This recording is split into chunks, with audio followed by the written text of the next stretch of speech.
Welcome to US Secret Reports channel.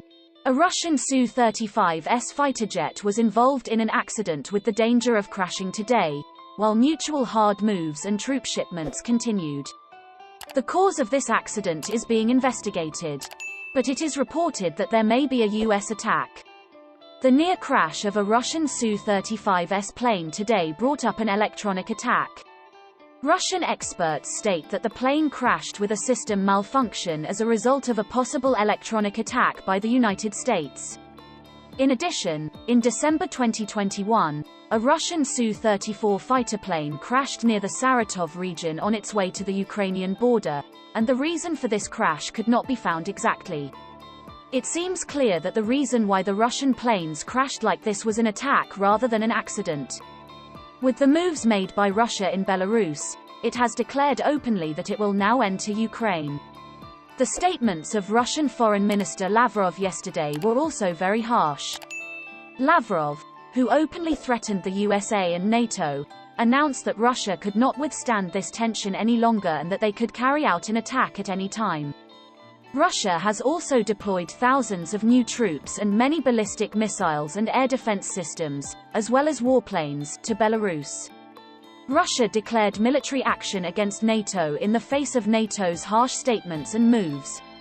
A Russian Su-35 fighter jet was involved in an accident with the danger of crashing today, while mutual hard moves and troop shipments continued.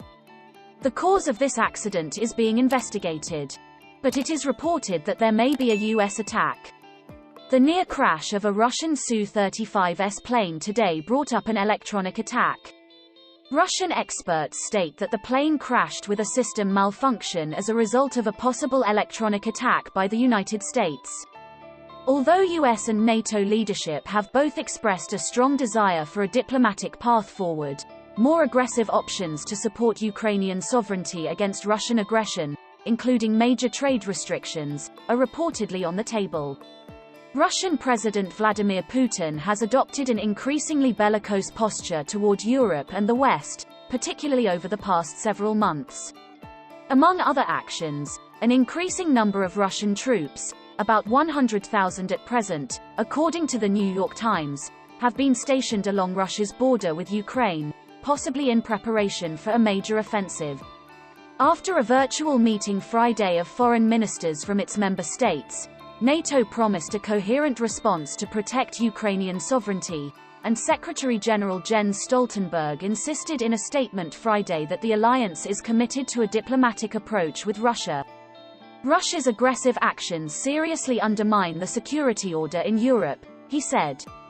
NATO remains committed to our dual-track approach to Russia, strong deterrence and defense, combined with meaningful dialogue.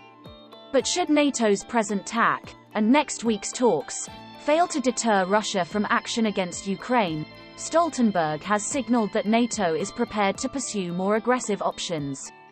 Although Ukraine is not a member of NATO and thus the alliance is under no obligation to step in should Russia attack, Stoltenberg's statements to the press show that he views Russia's aggression in Ukraine as destabilizing to European security, and that should that security be threatened, there will be consequences for Russia.